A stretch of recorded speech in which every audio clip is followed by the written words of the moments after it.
ሰላም የተወደዳችሁ ተመልካቾቻችን እንዴት ሰነበታችሁ? ከአማራ ሚዲያ ኮርፖሬሽን የወቅታዊ ዝግጅታችን ተጀምሯል። የዛሬው የወቅታዊ ዝግጅታችን ትኩረቱን በአማራ ክልል የኢኖቬሽንና ቴክኖሎጂ ስራዎች ላይ ያደርጋል። የዲጂታላይዜሽን ስራዎችን በዋነኛነት እንዳስሳለን። ለምናነሳቸው ሀሳቦች ደግሞ ምላሽ ማብራሪያ እየሰጡን ቆይታ ሊያደርጉ የአማራ ክልል የኢኖቬሽንና ቴክኖሎጂ ቢሮ ምክትል ቢሮ ኃላፊ አቶ የቻለ ይግዛውን ጋብዘናል። እስከ ዝግጅታችን ፍጻሜ ድረስ አብራችን እንድትቆዩ በአክብሮት ጋብዛለሁ። ዘመኑ ታደለ አብሬያችሁ ቆይታ አደርጋለሁ። አብራችሁን ሆኑ። አቶ የቻለ ሀሳቦትን ለመስጠት ስለፈቀዱ እጅግ አድርጌ አመሰግናለሁ። እንኳን ደህና መጡ። እኔም በጣም አመሰግናለሁ። መልካም። የሀሳባችን ጅማሬ እንደው አጠቃላይ ከቴክኖሎጂ እሳቤ ጋር ተያይዞ አሁን ላይ ቴክኖሎጂ በዓለምም ደረጃ የሀገራትን ህልውናቸውንም እድገታቸውንም የሚወስን የሆነ ነውና የትኛውም ዓለም ከዚህ የተነጠለ ያለመሆን ግዴታ ውስጥ እየገባ ነውና እንደው ይህንን ወደ ዲጂታላይዜሽን የመግባት ዓለም አቀፍ አስገዳጅነትን ከኢትዮጵያም ከአማራ ክልልም አውድ አንጻር እንየው እስኪ። የመጀመሪያ ጥያቄያችን እንዴት ነው አሁን ወደ ዲጂታላይዜሽን የመግባት አስገዳጅነቱ ከሌላው ዓለም ሁኔታም አንጻር? በጣም አመሰግናለሁ። እንግዲህ የቴክኖሎጂ ፕላትፎርም እንደ ሌሎች ዓለም ላይ እንዳሉ ፕላትፎርሞች የሰው ልጅ የሚንቀሳቀስበት ስራውን የሚከውንበት አጠቃላይ ፖለቲካል ኢኮኖሚውን የሚወስንበት አንደኛው ምህዳር ከሆነ በእውነት ለመነጋገር በጣም ብዙ ጊዜያት ተቆጥረዋል። በአጠቃላይ የሀገራት የህልውና ጉዳይ፣ የድህነትና የባለጸጋነት ጉዳይ፣ የደህንነት የሉዓላዊነት ጉዳይና የሉዓላዊነትን የማጣት ጉዳይ በቴክኖሎጂ መወሰን ከጀመረ ትንሽ ጊዜያት ተቆጥረዋል። በዚህ ውስጥ እንግዲህ ኢትዮጵያ ዓለም ላይ እንዳለ አንድ ሀገር በዘርፉ ላይ ተዋናይ መሆን ከጀመረች ቆይታለች። እንደ ሶስተኛው የዓለም ክፍል ባይ ዲፎልት ነው ኢትዮጵያ ወደ ቴክኖሎጂ ፕላትፎርም የገባችው። ስለዚህ አሁን ኢትዮጵያ ይህንን አለማድረግ አትችልም። የማትችልበት ሁኔታዎች በጣም በርካታ ናቸው። አንደኛው ያው ግሎባል ውድድሩ ዓለም አቀፍ ውድድሩ በጣም ከፍተኛ የሆነ በመጣ ቁጥር ከሀገራትም በጣም ባነሰ መልኩ ግለሰቦች ይህንን ኢንተርቴን የሚያደርጉ ከሆነ እነሱ ራሳቸው ናቸው ወደ ኋላ የሚቀሩት። የሀገራትና የሌሎች አካላት ልማት ወደ ኋላ ሊቀር አይችልም። ስለዚህ ሳንወድ በግድ ወደ ኋላ ላለመቅረት ከዓለም ጋር ተወዳዳሪ ለመሆን ቴክኖሎጂ የሚያመጣውን ጸጋ በመጠቀም ከነበርንበት ድህነትና ኋላ ቀርነት ለመላቀቅ በግዴታ ይህንን የመፈጸም ሁኔታ ውስጥ እንገኛለን። አሁን ግን በተለያዩ ፖሊሲዎች በህጎች ጭምር በመደገፍ ቴክኖሎጂን በጣም በሰፋና በዳበረ ሁኔታ በሀገራችን እንዲሁም በክልላችን ተግባራዊ ለማድረግ በጣም ከፍተኛ ስራዎች ናቸው የሚሰሩት። ከዚህ ቀደም እንደነበረው ቴክኖሎጂን እንዲሁ በለሆሳስ ብቻ የሚታለፍበት ሁኔታ የለም። አሁን እንደምታውቀው ሁለት ትላልቅ ዲጂታል ፖሊሲዎች ወጥተዋል። ዲጂታል 2025ም ዲጂታል 2030 የሀገራችን የዲጂታል ኢኮኖሚ ለማሳደግ የሀገራችን የአሰራር ስርዓት በቴክኖሎጂ በመደገፍ የተሻለ ምርታማነትን ለማረጋገጥ ታስበው የተደረጉ ናቸው። ስለዚህ ሀገራችንም በንቁ የተሳተፈችበት ያለበት ሁኔታ ነው ያለው። እንግዲህ የዲጂታል ኢትዮጵያ 2025 በተወሰነ መንገድ እርስዎም ሲያነሱት ነበር። የጥሩ ልምዶች የተገኙበት ነው። እንግዲህ ተቋማትን የማዘመን ስራዎች የተጀመሩበት ነው። የአገልግሎት አሰጣጦችን ለማሻሻል ጥረት የተደረገበት እንደሆነ ይነሳል። አሁን ይህን ቀረጻ እያካሄድንበት ያለ ነው የመሶብ እሳቤን ተቋማትን የማዘመን እሳቤን ጨምሮ ብዙ ስራዎች ሲሰሩበት እንደነበር ይታወቃል። እና የዲጂታል ኢትዮጵያ 2025 ትግበራ በአማራ ክልልም ሲከናወን ነው የነበረው። ይህ በ2025 የነበረው ልምድ 2030 ላይ ደግሞ በዚህኛው ዓመት ተጀምሯል። አሁን ለ2030 ጥሩ መነሻዎችን ጥሩ ልምዶችን ከመቅሰም አንጻር ምን ሚና ነበረው የዲጂታል ኢትዮጵያ 2025? ዲጂታል 2025 በአጠቃላይ የነበረበት ሁኔታ በሀገራችን ቴክኖሎጂ የሚባለውን ዘርፍ ዋና መሪ ተዋናይ እንዲሆን ያደረገ ፖሊሲ ነው ዲጂታል 2025። ይሄ ሁልጊዜ ደጋግመን ከምንጠራቸው ከማኑፋክቸሪንግ፣ ከእርሻ፣ ከቱሪዝም ኢንዱስትሪው በተጨማሪ ቴክኖሎጂ ሁሉን አስቻይ ያለንን ኢኮኖሚ አክሰለሬት ሊያደርግ የሚችል ቁልፍ ሚና ያለው ነገር ነው ተብሎ በዋናነት በሀገር አቀፍ ደረጃ አጀንዳ እንዲሆን የተደረገበት ነው እና ትልቁ ስኬት በሀገራችን ቴክኖሎጂ አጀንዳ መሆን ችሏል። አጀንዳ ከመሆን አልፎ ግን ከፍተኛ ተግባራት የተፈጸሙበትና በስኬት የተጠናቀቀ ነው። አንደኛው የኢንፍራስትራክቸርን መሰረት ያደረጉ ልማቶች ተደርገዋል። የተለያዩ ክላውዶች በሀገራችን እንዲገነቡ እና ለፐብሊኩ ሰርቪስ ሊሰጡ ተደርገዋል። ሌላኛው ሳይበር ሴኩሪቲ ነው።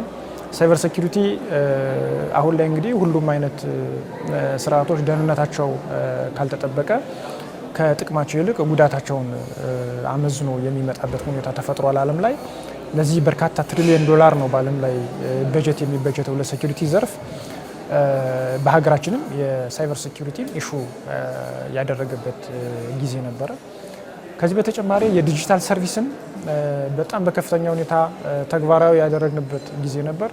መንግስታዊ አሰራሮች ዲጂታላይዝ መደረግ የጀመሩበት፣ ህዝብ ቀደም ብሎ ማኑዋሊ ሲያገኛቸው የነበሩና በበርካታ ውጣ ውረድ ይፈጽማቸው የነበሩ ተግባራት አሁን በቀላሉ የመንግስት አገልግሎቶችን ማግኘት የቻለበት ጊዜ ነበረ።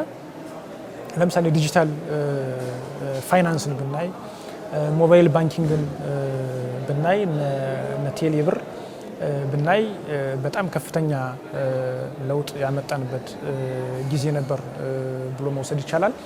እነዚህ በአጠቃላይ በአፈጻጸም የተሻሉ ሆነው የተከወኑ ናቸው። የነዚህ ውጤት ግን ደግሞ ለዲጂታል 2030 አሻራ ጥሎ ያለፈ ነበረ። ዲጂታል 2030 እንግዲህ ከዚህ የቀጠለ ነው። ዲጂታል 2030 በአጠቃላይ ሀገራችን ኢትዮጵያ በዓለም አቀፍ ደረጃ ተወዳዳሪ እንድትሆን ዓላማ አድርጎ እየሰራ ያለ ነው። የህዝቡን የቴክኖሎጂ ነክ የሆነ ስኪልና እውቀት በማሳደግ ቴክኖሎጂን ለሁሉም ተደራሽ በማድረግ አጠቃላይ ሀገራችን ለቴክኖሎጂ ኢንቨስትመንት ምቹ የሆነች ሀገር አድርጎ ለመፍጠር አልሞ እየሰራ ነው ያለው። በዚህ ውስጥ በርካታ ተግባራትን አከናውናለሁ ብሎ ነው የተነሳው ዲጂታል 2030። አንደኛው እንደ ፋውንዴሽን የምንመለከታቸው ናቸው። ለምሳሌ አንደኛው ፋውንዴሽን የኤሌክትሪሲቲ መስፋፋት ነው።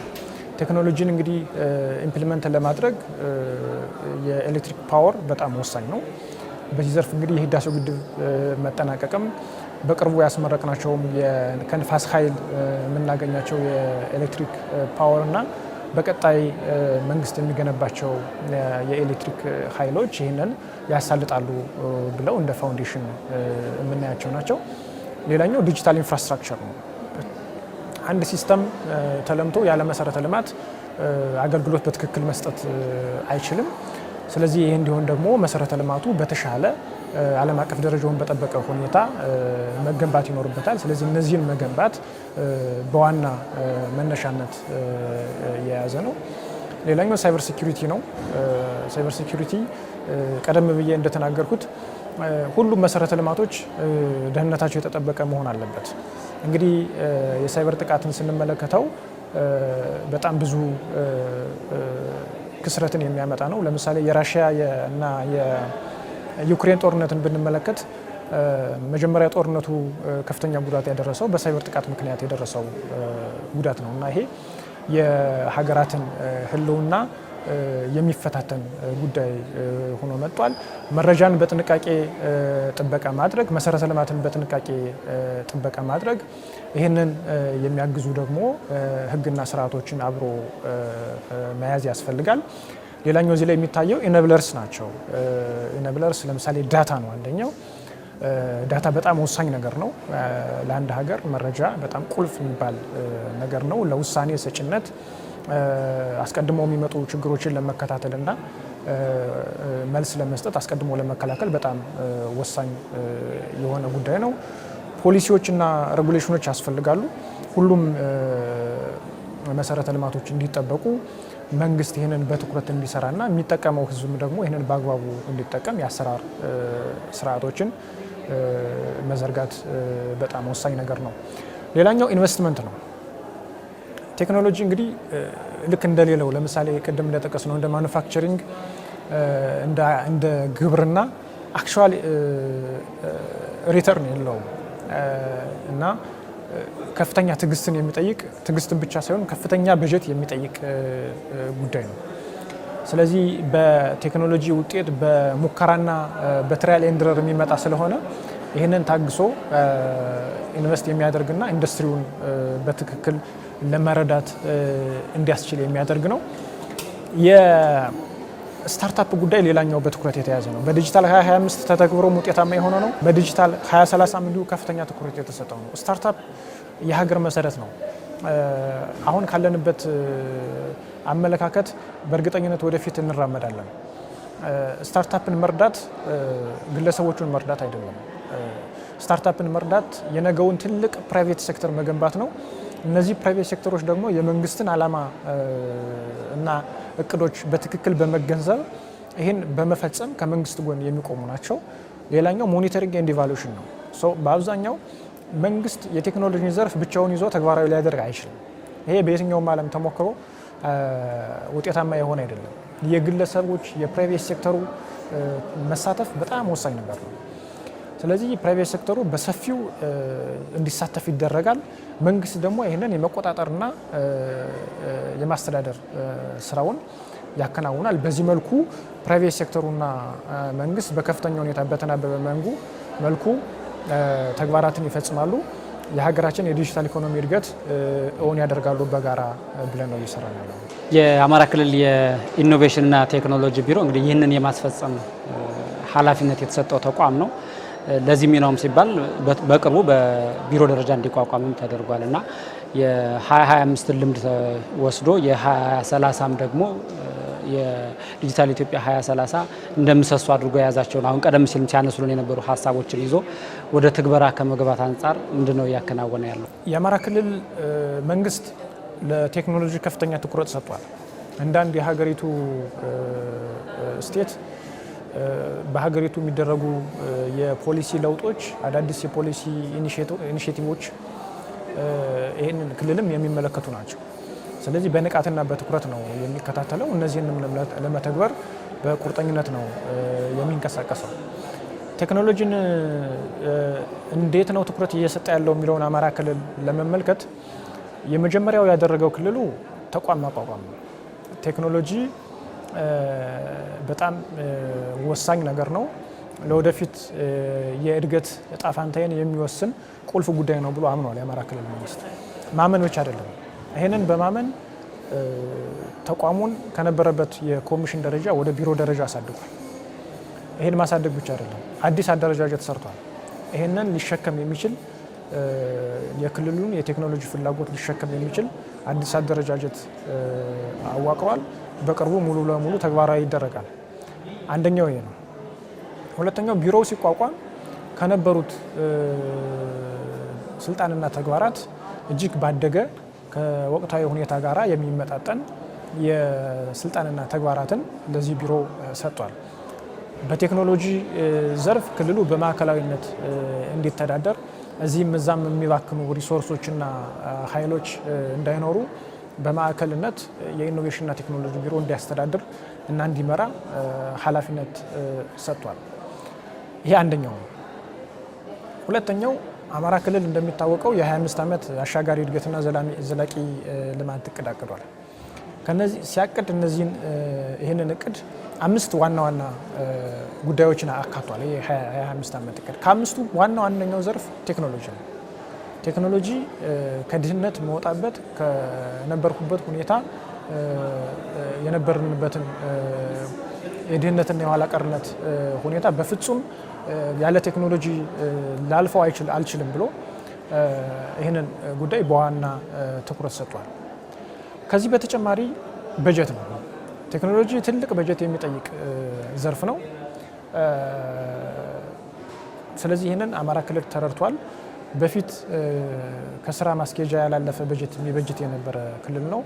አሁን ላይ በቢሊየን የሚቆጠሩ ብሮችን ለቴክኖሎጂ ዘርፍ መድቦ ከፍተኛ እንቅስቃሴ እያደረገ ነው የሚገኘው።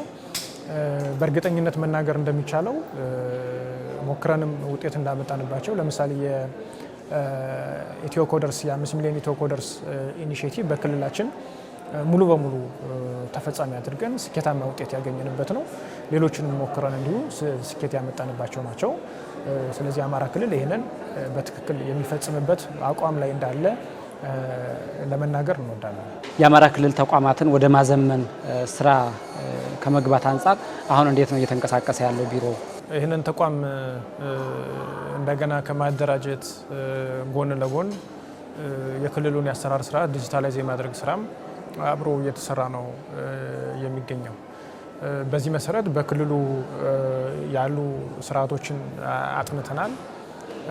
ባጠናነው መሰረት በአብዛኛው እዚህ ግባ የምንለው የመሰረተ ልማትና ሲስተሞች አልነበሩም። ከዚህ መነሻነት እና ካለን በጀት እና አቅም በመነሳት እንትኖች ፍላጎቶችን ፕራዮሪታይዝ አድርገናል። በዚህ መሰረት በተለይ ተቋማት ከህዝብ ጋር ከፍተኛ ቁርኝት ያላቸው ተቋማት፣ ከፍተኛ የሆነ ደንበኛ የሚያስተናግዱ ተቋማት ላይ ትኩረት አድርገን በተለይ በ2017 እና እስካሁን ባለው 2018 9 ወር ከፍተኛ ስራዎችን ነው የሰራ ነው። በጣም በርካታ ተቋማት ዲጂታላይዝ ማድረግ ይችላል። እንደ ምሳሌ ንጥቀስ ከተባለ በክልላችን የፕላንና ልማት ቢሮ ላይ የፕሮጀክት ማኔጅመንትን ተግባራዊ አድርገናል። የፕሮጀክት ማኔጅመንት በክልሉ ያሉ ሁሉንም ፕሮጀክቶች መቆጣጠር የሚያስችል ስርዓት ነው። ስለዚህ አሁን ላይ እያንዳንዱ በክልሉ ተግባራዊ የሚደረግ ፕሮጀክት 24/7 ክትትል ይደረግበታል። ሁሉም አይነት አፈጻጸሞች፣ የፋይናንሻል አፈጻጸሞች፣ የፊዚካል አፈጻጸሞች፣ አጠቃላይ የስራ ሂደቶች በሙሉ ይገመገሙበታል። ይሄ ትልቅ የስራ ውጤት ለውጥ ያመጣል ብለን እናምናለን። በፕሮጀክቶች አፈጻጸም ላይም ከፍተኛ ለውጥ ያመጣል ብለን ነው የምንጠብቀው። ይሄ ውጤት ሲያመጣ እንግዲህ ህዝብ በፕሮጀክቶች ቀጥተኛ ተጠቃሚ እንዲሆን፣ በጣም ታይምሊ ፕሮጀክቶች እንዲጠናቀቁ፣ መንግስትም ከተጨማሪ ወጪዎች እንዲገላገልና ህዝብም ደግሞ ማግኘት ያለበትን አገልግሎት በጊዜው እንዲያገኝ ለማድረግ የሚያስችል ነው። ይሄ ከፍተኛ የኢኮኖሚ ለውጥ ያመጣል ብለን የጠበቅነው ነው። ሌላኛው ኪፒአይ ነው እዛው ቢሮ ላይ ተግባራዊ ያደረግነው። ይሄ ደግሞ እንግዲህ ቢሮዎች ለሚመለከተው አካል በረዥም ጊዜ የአፈጻጸም ሪፖርት ከሚያቀርቡ በአጭር ጊዜና በሚፈለገው ጊዜ ሪፖርቶቻቸውን እንዲያቀርቡ የሚያስችል ነው። ስለዚህ ይህንን የሚከታተል ከፍተኛ የአመራር አካል ቢፈልግ በወር ቢፈልግ በሳምንት ቢፈልግ በ2 ወር የተቋማትን አፈጻጸም ለመገምገም ለማየት ያስችለዋል። ይሄ ዲሲሽን ለመስጠት ስራዎች የተጓተቱ ስራዎች ላይ በቅርበት ኮመንት ለመስጠት እና ቅርብ ክትትል ለማድረግ የሚያግዝ ነው። በጣም ወሳኝ የሆነ ቴክኖሎጂ መሰረተ ልማት ነው። ይህንን ተግባራዊ ማድረግ ችለናል። የኢንቨስትመንት ሲስተምን እንዲሁ ለኢንዱስትሪና ኢንቨስትመንት ቢሮ ተግባራዊ ያደረግነው ነው። ሰዎች ያሉበት ቦታ ሆነው የኢንቨስትመንት ጥያቄ መጠየቅ ይችላሉ። የኢንቨስትመንት ፍቃድ መውሰድ ይችላሉ። አጠቃላይ ኢንቨስትመንትን በሚመለከት ያሉ ተግባራትን በሙሉ ኦንላይን ባሉበት ሆነው አገልግሎታቸውን ማግኘት የሚችሉበት ስርዓት ነበረ የተፈጠረው። ሌላኛው የፍትህ ስርዓት ላይ ነው። እንግዲህ የፍትህ ስርዓት ስንል 4 ተቋማት አሉ በክልላችን። ጠቅላይ ፍርድ ቤት፣ ፍትህ ቢሮ፣ ፖሊስ ጠቅላይ መምሪያና ማረሚያ ቤቶች ናቸው። እነዚህ ተቋማት እርስ በርሳቸው የተሳሰሩ ተቋማት ናቸው። አንዱ ያለ አንዱ ምንም አይነት ስራ የማይሰራ ተቋማት ናቸው። ስለዚህ የነዚህን የአሰራር ስርዓት ወደ ዲጂታላይዜሽን የቀየርንበት ነው። ይህን በቅርቡ ተጠናቆ ወደ ተግባር የምንገባበት ነው የሚሆነው። ሌላኛው ቱሪዝም ነው። የኢንተግሬትድ ቱሪዝም ማኔጅመንት ሲስተም እንዲሁ ጨርሰናል። ይህንን ከባህልና ቱሪዝም እና ስፖርት ቢሮ ጋር በመሆን የሰራ ነው። ይሄ አጠቃላይ እንግዲህ መንግስት ከቱሪዝም ዘርፉ ከፍተኛ ተጠቃሚነትን አገኛለሁ ብሎ በሰፊው እየሰራበት እንደሆነ ይታወቃል። በርካታ የቱሪዝም መዳረሻዎች እየተሰሩ እንደሆነ ይታወቃል። እነዚህ ገቢ የሚያመጡ መሆን መቻል አለባቸው። ገቢ እንዲያመጡ ደግሞ እነዚህ በቴክኖሎጂ የተደገፉ መሆን መቻል አለባቸው።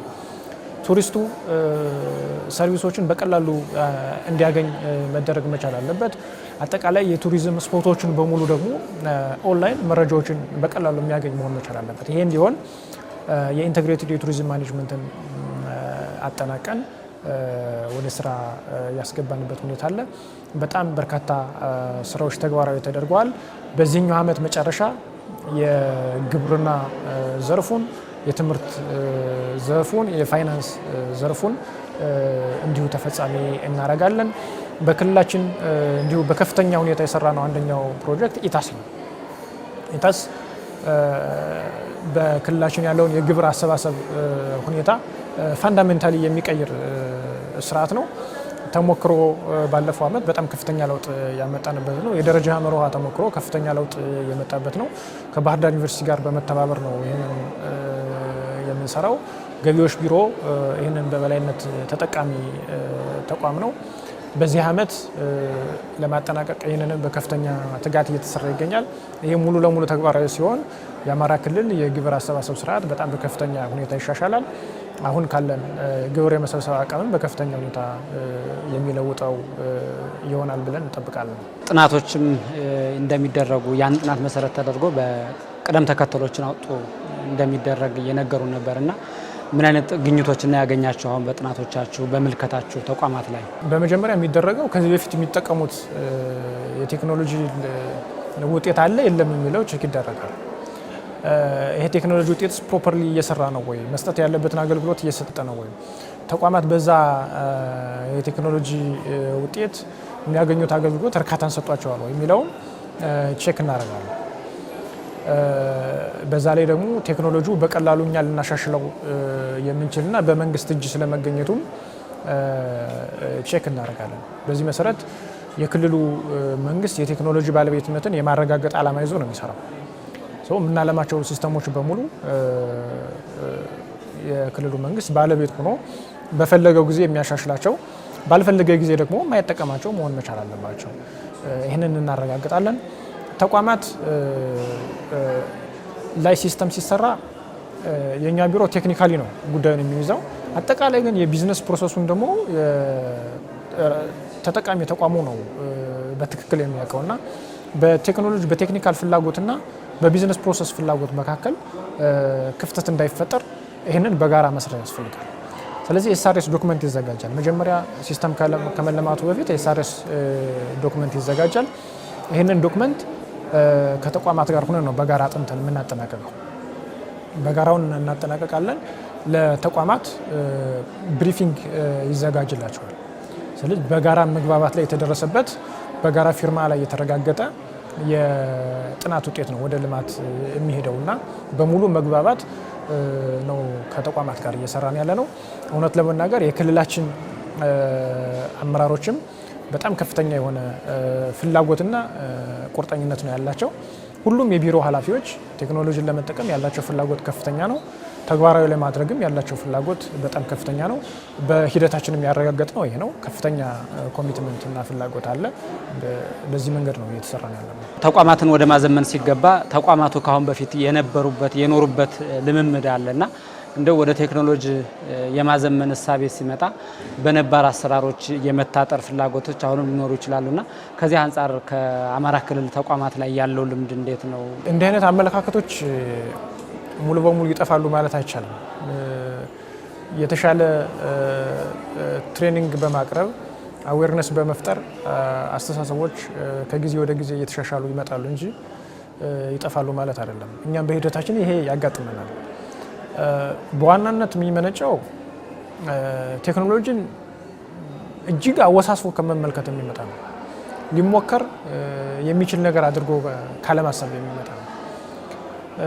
ቴክኖሎጂን በትናንሽ ወንድሞቻችን እናያለን። የ7 የ8 ዓመት ልጅ ሚራክል የሆነ ቴክኖሎጂ ፈጥሮ እናየዋለን እና ቴክኖሎጂ በትክክልም በክልል ደረጃም በግለሰብ ደረጃም ሊሞከር ተሞክሮም ውጤት ሊያመጣ የሚችል ነገር መሆኑን መረዳት ያስፈልጋል። በራስ እይታ ብቻ ነገሮችን ማወሳሰብ ትክክል አይደለም። ከሌሎች አካላት ጋር ተቀናጅቶ መስራት አስፈላጊ ነው እና የግዴታ ሁሉም ሰው ደግሞ ሁሉንም ነገር የማወቅ ግዴታ የለበትም እንደሚታወቀው። ስለዚህ ቴክኖሎጂን የሚፈጥረው ሰው አለ፣ ለሚፈጥረው መስጠት ነው።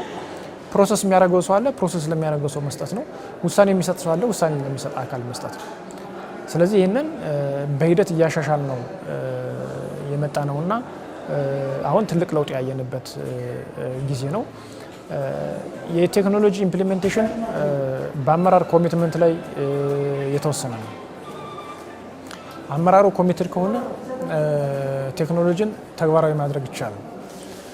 አመራር ኮሚትድ ካልሆነ ደግሞ ነገሮችን ትንሽ ውስብስብ ያደርጋል። በዚህ ደረጃ በአመራር ደረጃ በጣም ከፍተኛ ለውጥ ያየንበት ነው። ከፍተኛ የሚባሉ ውሳኔዎችን የወሰንበት ጊዜ ነው። አመራሩ ለዚህ ቀና አመለካከት ነው ያለው። በሂደትም ደግሞ ፖዚቲቭ የሆነ አዎንታዊ የሆነ ቅናቶችን ፈጥረናል። ቴክኖሎጂን ኢምፕሊመንት አድርገው ውጤት ያመጡ ተቋማትን ያዩ ሌሎች ተቋማቶች ይህንን የመተግበር ፍላጎታቸው ከፍተኛ ሆኗል።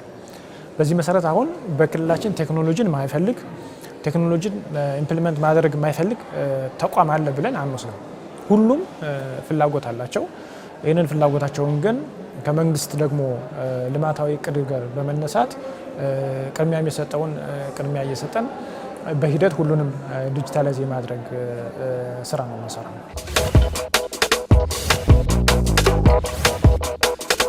ከአማራ ሚዲያ ኮርፖሬሽን የወቅታዊ ዝግጅትን እየተከታተላችሁ ነው የተወደዳችሁ ተመልካቾቻችን። ቆይታችን አሁንም ይቀጥላል። የአማራ ክልል የኢኖቬሽንና ቴክኖሎጂ ስራዎችን በዛሬው ቆይታችን እያነሳን ነው። አሁንም አብሮነታችሁ አይለየን።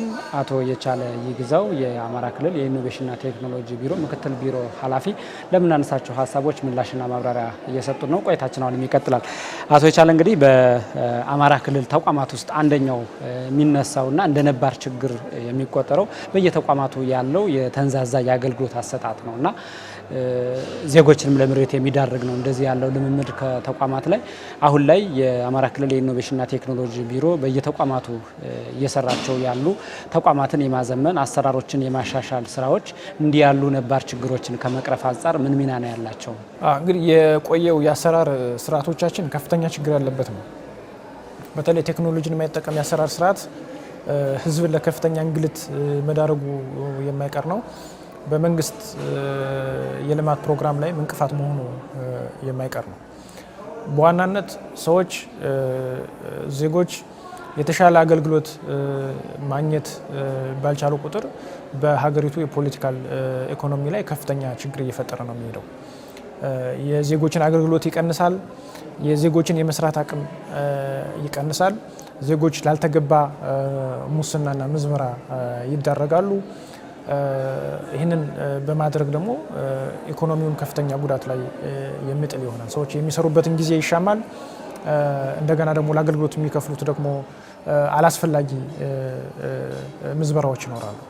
ይህንን መከላከልና ማስቀረት የሚቻለው የአሰራር ስርዓትን ዲጂታላይዝ በማድረግ ከዚህ አንጻር ከፍተኛ የህዝብ አገልግሎት የሚበዛባቸውን ሴክተሮች ከፍተኛ ትኩረት ሰጠን እየሰራን እንገኛለን። በተደጋጋሚ እንደሚነገረው አሁን ግብር ከፋይ ዜጋ እጅግ የተከበረ ዜጋ ነው። የግብር ከፋይ ዜጋ ግብር ለመክፈል ሂዶ መሰለፍ የለበትም፣ መንገላታት የለበትም። ይህንን ማስቀረት የምንችለው የግብር አከፋፈል ስርዓትን ሙሉ ለሙሉ ዲጂታላይዝ ማድረግ ሲቻል ብቻ ነው። ይህንን ትኩረት በማድረግ ቅድም ያልነውን የኢታስ ፕሮጀክትን እየሰራን ነው የምንገኘው። የምንሰጣቸው አገልግሎቶች፣ የምናለማቸው ልማቶች፣ በተቋማት ተግባራዊ የሚደረጉ ሲስተሞች በሙሉ ይህንን የሚያረጋግጡ መሆን መቻል አለባቸው። የአሰራር ስርዓትን የሚያቀሉ መሆን መቻል አለባቸው። እንግልትን የሚቀንሱ መሆን መቻል አለባቸው። ካላስፈላጊ ምዝበራ የሚከላከሉ መሆናቸውን ማረጋገጥ ያስፈልጋል። ከተቋማት ራሱ የሚሰሩ ስራዎች ተቋማት ከሚያከናውናቸው ተግባራት መካከል እንዲህ አይነት እንቅስቃሴ ያለባቸውን ስራዎች ብቻ ለይተን ራሱ ቅድሚያ እንሰጣለን እና በዚህ በኩል የምናለማቸው ሲስተሞች በሙሉ ይህንን ያረጋገጡና ከፍተኛ ትኩረት የሰጡ መሆናቸውን ነው ያየነው። ተግባራዊ ሲደረጉም ውጤታቸው የሚያሳየው እሱ ነው። በዲጂታል የማድረግ ሂደት ውስጥ ደግሞ አብረው የሚነሱ የሳይበር ደህንነት ጉዳዮች ናቸውና የሚሰሩ የማዘመን የቴክኖሎጂ የማስታጠቅ ስራዎች ሁሉ ከደህንነት ጥበቃዎች ጋር አብሮ እንዲተሳሰሩ ከማድረግ አንጻርስ ምንድነው እየተከናወነ ያለው? እንግዲህ የሳይበር ደህንነት በጣም ወሳኝ ነገር ነው። በተለይ የአሰራር ስርዓቶቻችን ወደ ዲጂታል ፕላትፎርም እየቀየርን በሄድን ቁጥር የደህንነታቸውን ጉዳይ ማስጠበቅ ዋነኛ ተልኳችን ነው። ይህንን ከሚመለከተው የፌዴራል አካል ጋር በመሆን በከፍተኛ ቁርኝት ነው የምንሰራው። እንግዲህ የሳይበር ጥቃት ሲባል የምናያቸው መሰረታዊ ጉዳዮች አሉ። የመጀመሪያው የሰው ልጅ ነው። የሰው ልጅ ቴክኖሎጂን ኢኖቬት በማድረግ ፕሮሰስ በማድረግ በመፍጠር መረጃን ፊድ በማድረግ የተገኘውን መረጃ አናላይዝ በማድረግ ከፍተኛ አስተዋጽኦ ያለው ነው የሰው ልጅ። የሳይበር ጥቃትም የሚመጣው የሰው ልጅ በሚፈጥረው ክፍተት ነው። ሂውማን ቨልነራቢሊቲ ከፍተኛ አስተዋጽኦ አለው። እስከ 80 እስከ 90% ያለው የሳይበር ጥቃት የሚደርሰው በሰው ልጅ በሚፈጥረው ክፍተት ምክንያት ነው። ስለዚህ የሳይበር ጥቃትን ለመከላከል ቴክኖሎጂን መታጠቅ ብቻ ሳይሆን የሰው ልጅ ላይ መስራት ዋና የመከላከያ መንገድ ነው፣ ወይም ጥቃቶች ከመድረሳቸው በፊት አስቀድሞ ጥቃትን የመከላከያ መንገድ ነው። ስለዚህ ከፍተኛ የሆነ የንቃተ ህሊና ስራ መስራት ይጠበቅብናል። አሁን በተወሰነ መንገድ ጀምረናል። በእንዲህ አይነት ዛሬ አንተ የፈጠርክልን አይነት እድሎች ለፐብሊኩ የምንደርስባቸው ሚዲየሞች ናቸው። ሌሎች ከህብረተሰቡ ጋር የሚያገናኙ ሚዲየሞች አሉ። እነዚህን በመጠቀም ቴክኖሎጂን በሚመለከት የሳይበር ጥቃትን በሚመለከት የመረጃ አያያዝን በሚመለከት የቴክኖሎጂ አጠቃቀምን በሚመለከት ስልጠናዎች፣ አዌርነሶች ይፈጠራሉ።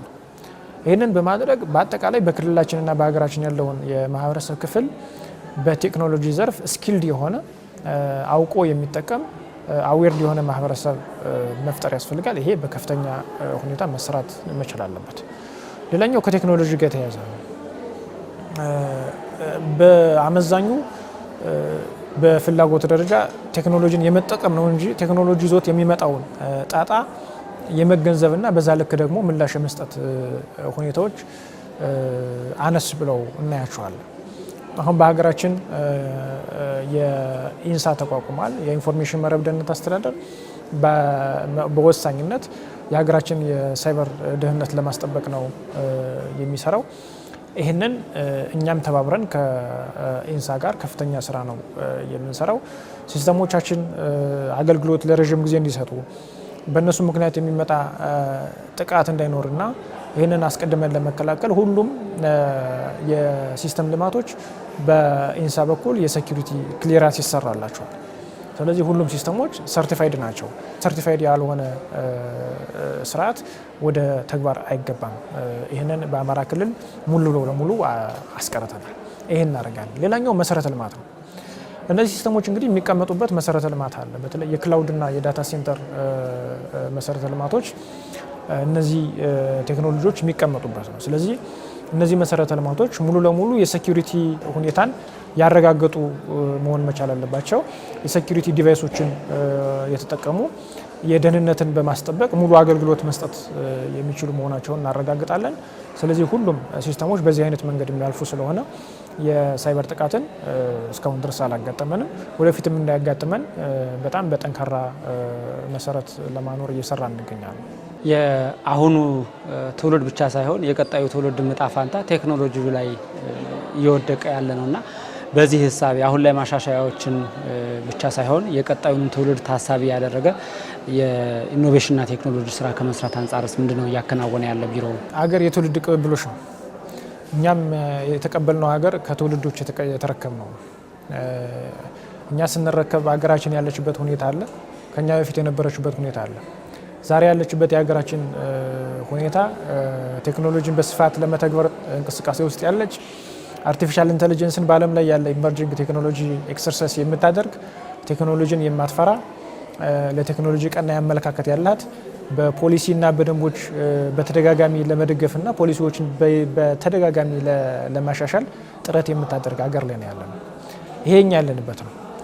ወደፊት የሚመጣው ትውልድ ደግሞ ከዚህ በተሻለ መንገድ ቴክኖሎጂን ኤክሰርሳይዝ የሚያደርግ በቴክኖሎጂ ብዙ ኢንቨስትመንቶችን የሚስብ የሚፈጥር ቴክኖሎጂን የስራ መፍጠሪያ ዋና ዘርፍ አድርጎ የሚሰራ ይሆናል ብለን እንገምታለን።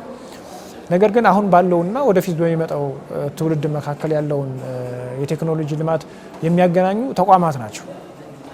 እነዚህ ተቋማት ቴክኖሎጂ ዛሬ የደረሰበትን ሁኔታ በመገንዘብ ዛሬ ያለበትን ብቻ ሳይሆን የወደፊቱንም በመረዳት ተቋማት ራሳቸውን ማደስ ያስፈልጋቸዋል። ኢኖቬሽንና ቴክኖሎጂ ይህን በማድረግ ሂደት ላይ ነው የሚገኘው። ራሱን ብቻ አይደለም፣ ሌሎች ይህንን ለትውልድ የሚጠቅሙ ተቋማትን ይገነባል። አንደኛው ኢኖቬሽን ፓርክ ነው። ከ20 ሄክታር በላይ ቦታ ሰኪውር አድርገናል። የክልሉ መንግስት ይህንን ፈቅዷል፣ ቦታ ሰጥቷል ለዚህ ዘርፍ። ስለዚህ የኢኖቬሽን ፓርክ ይገነባል በሚቀጥሉት ዓመታት። በሚቀጥለው በ2019 ዓመተ ምህረት ይሄ ፓርክ ይጀመራል ብለን እየሰራን ነው የምንገኘው። ይሄ ፓርክ ተገንብቶ ሲጠናቀቅ በርካታ ስታርታፖች፣ በርካታ የቴክኖሎጂ ፈጣሪዎች ራሳቸውን የሚያስተምሩበት፣ ከሌላም አካል የሚማሩበት፣ ራሳቸውን የሚያበለጽጉበትና ለህዝብ እና ለመንግስት ጠቃሚ የሆኑ ፕሮዳክቶችን የሚያመርቱበት የኢኖቬሽን ፓርክ ይሆናል ብለን ነው የምንጠብቀው። በ25 ዓመት የአሻጋሪ እድገትና ዘላቂ ልማት እቅዳችንም የተለያዩ ቦታዎች ላይ እንዲህ አይነት ፓርክ የመስራት እቅድ አለን። ይህንን እናደርጋለን። ስለዚህ የአሁኑንና የወደፊቱን ትውልድ የሚያገናኙ ዛሬ የሚሰሩት ስራዎች ዛሬም ብቻ ሳይሆን የወደፊቱን ታላሚ ያደረገ ስራን በመስራት በተቀናጀ እና በተደራጀ ተቋማት ትውልድን ለማገናኘት ከፍተኛ ስራ እየሰራ እንገኛለን። ወጣቶች ላይም ታዳጊዎች ላይም ደግሞ የቴክኖሎጂ ላይ ፍላጎትም እንዲፈጠርባቸው ወደዛ እንዲሳቡ እድሎችንም ከማመቻቸት አንጻር ፍላጎቱንም በራሱ እንዲፈጥሩ ከማድረግ አንጻር ምንድነው እየተሰራ ያለው? በዚህ ዘርፍ ታለንት በጣም ወሳኝ ነገር ነው። አብዛኞች በተለይ በክረምት መርሃ ግብር የምናሰለጥናቸው የሳመር ቡት ካምፕ ፕሮግራምን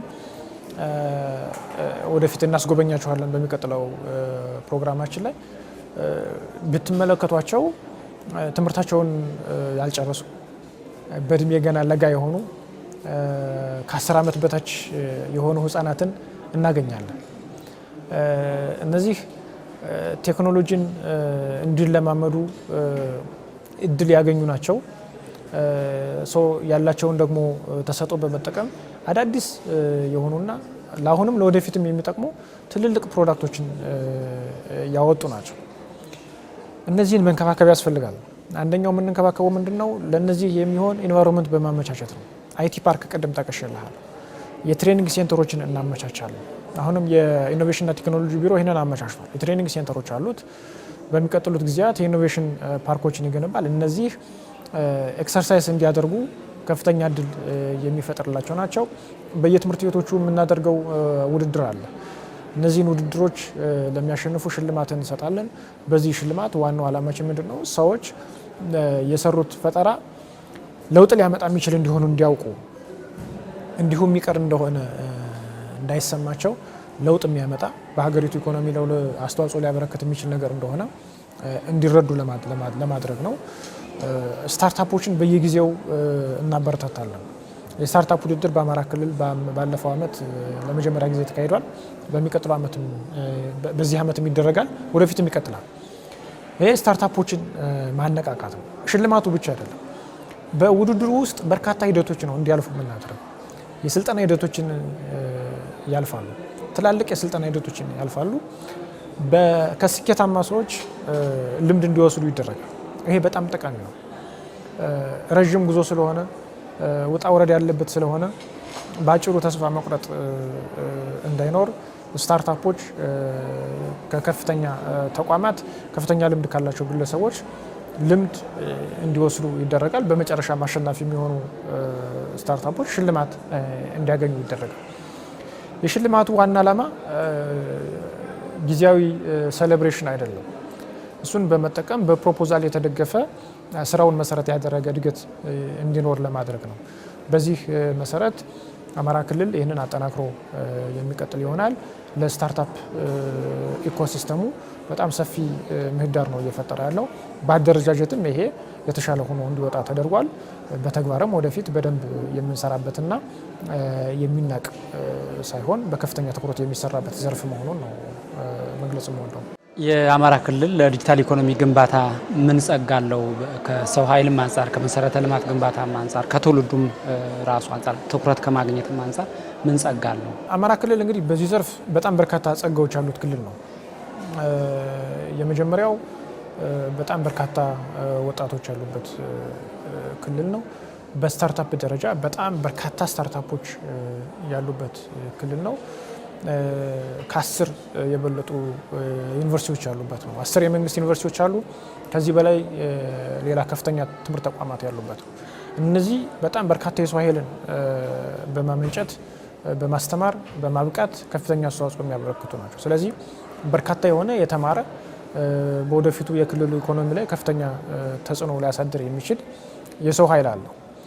ይሄ የሰው ኃይል አንደኛው ጸጋው ነው።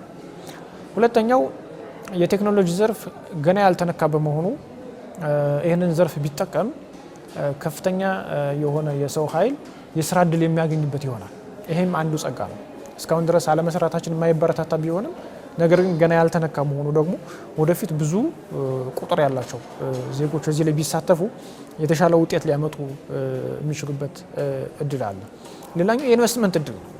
በቴክኖሎጂ ዘርፍ እስካሁን ድረስ ኢንቨስት ያደረገ የፕራይቬት ሴክተርም የለም፣ የውጭ ድርጅትም የለም።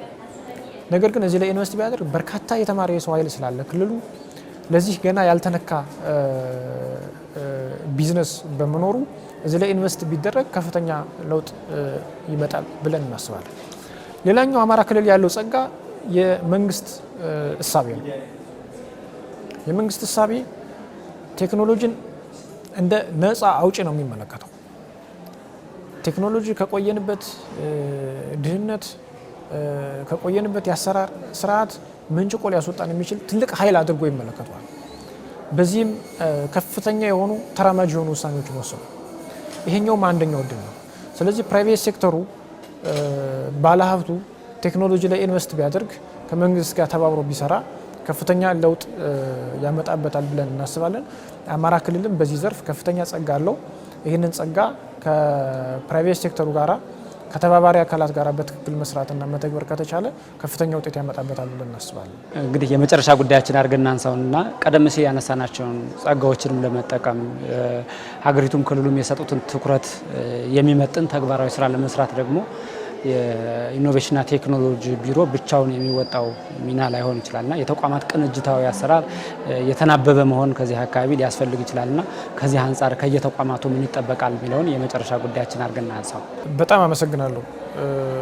ቴክኖሎጂ እንግዲህ ብቻውን ውጤት አይደለም። ውጤት የሚሆነው ቴክኖሎጂ መተግበር የሚገባውን ስራ መተግበር ሲችል ነው። ይህንን ለመተግበር ደግሞ ከፍተኛ የሆነ ትስስር ያስፈልጋል። ትስስር በምን? ትስስር በመንግስትና በፕራይቬት ሴክተሩ መካከል፣ ትስስር በተቋማት መካከል፣ ትስስር በአመራሮች መካከል ያስፈልጋል። እነዚህ ትስስሮች በጣም ወሳኝ ናቸው ቴክኖሎጂን ኢምፕሊመንት ለማድረግ። አመራር በደንብ ያልተረዳው አመራር ለውጥ ያመጣልኛል ብሎ ያላሰበው ቴክኖሎጂ አንድ ተቋም ላይ ኢምፕሊመንት ማድረግ አይቻልም ፈጽሞ ማለት ነው። ስለዚህ ተቋማት ከቴክኖሎጂ ተቋማት ጋር ከፕራይቬት ሴክተር ጋር የሚደረገውን ትስስር ማጠናከር ያስፈልጋል። እንደ ኢኖቬሽንና ቴክኖሎጂ ቢሮ ከመንግስት ተቋማት ጋር ብቻ ሳይሆን ዲጂታል 2030 ፖሊሲ ከሚፈቅድልን በተለይ ከፕራይቬት ሴክተሩ ጋር ከስታርታፑ ጋር ተቀናጅቶ መስራት ያስፈልጋል። መንግስት ብቻውን ይህንን ጉዳይ ፈጽሞ ውጤታማ ሊያደርገው አይችልም። ስለዚህ የግለሰቦች ተሳታፊነት የፕራይቬት ሴክተሩ ተሳታፊነት በጣም ጉልህ ሚና የሚጫወት ነው። ስለዚህ ከፕራይቬት ሴክተሩ ጋር ከፍተኛ ቅንጅት ፈጠረን ስራዎችን ተግባራዊ እናደርጋለን። አንደኛው ትስስር ነው። ሁለተኛው ትስስር ከተቋማት ጋር የሚኖረን ትስስር ነው። ከመንግስት ተቋማት ጋር ነው። ገቨርንመንት ለገቨርንመንት የሚኖረው ትስስር ነው። ይህንን በተሻለ መንገድ ማስኬድ ያስፈልጋል። ይህንንም ተግባራዊ እናደርጋለን። የመጀመሪያው በቴክኖሎጂ ፍላጎት ላይ ወይም ተቋሙ በሚያስፈልገው የቴክኖሎጂ ውጤት ላይ የጋራ ምክክር እናደርጋለን። ይህንን ካደረግን በኋላ ወደ ልማት ስንገባ በሂደቱም ችግሮችን በጋራ ለመቅረፍ በጣም ወሳኝ ሚና ይጫወታል። ስለዚህ ተቋማት እርስ በርሳቸው መተሳሰር ያስፈልጋቸዋል። የመንግስት ተቋማት እርስ በርስ መተሳሰር ያስፈልጋቸዋል። በቀናይነት ቴክኖሎጂን ለመተግበር ያላቸውን ኃላፊነት መወጣት ይጠበቅባቸዋል። ይህንን ነው ማለት የሚፈልገው። በቴክኖሎጂ ዘርፍ ትስስር በጣም ክሪቲካል የሆነ ጉዳይ ነው። ተሳስሮ መስራት፣ ተባብሮ መስራት ለውጤት የሚያበቃ ነገር መሆኑ ታውቆ ሁሉም የመንግስት አካላት እና ፕራይቬት ሴክተር በቅንጅት የህዝብን ፍላጎትና የመንግስትን ዓላማ ለመፈጸም መስራት ይኖርባቸዋል ማለት እወዳለሁ። የአማራ ክልል የኢኖቬሽንና ቴክኖሎጂ ቢሮ ምክትል ቢሮ ኃላፊ አቶ የቻለ ይግዛው ከአማራ ሚዲያ ኮርፖሬሽን የወቅታዊ ዝግጅት ጋር ቆይታ ስላደረጉ እጅግ አድርጌ አመሰግናለሁ። እኔም በጣም አመሰግናለሁ። የተወደዳችሁ ተመልካቾቻችን ከአማራ ሚዲያ ኮርፖሬሽን የወቅታዊ ዝግጅትን ስትከታተሉ ቆይታችኋል። በአማራ ክልል ተቋማትን የማዘመን የዲጂታላይዜሽን ስራዎችን በዋነኛነት እያነሳን ቆይታ ያደረግነው። አብራችሁን ስለነበራችሁ እጅግ አድርጌ አመሰግናለሁ።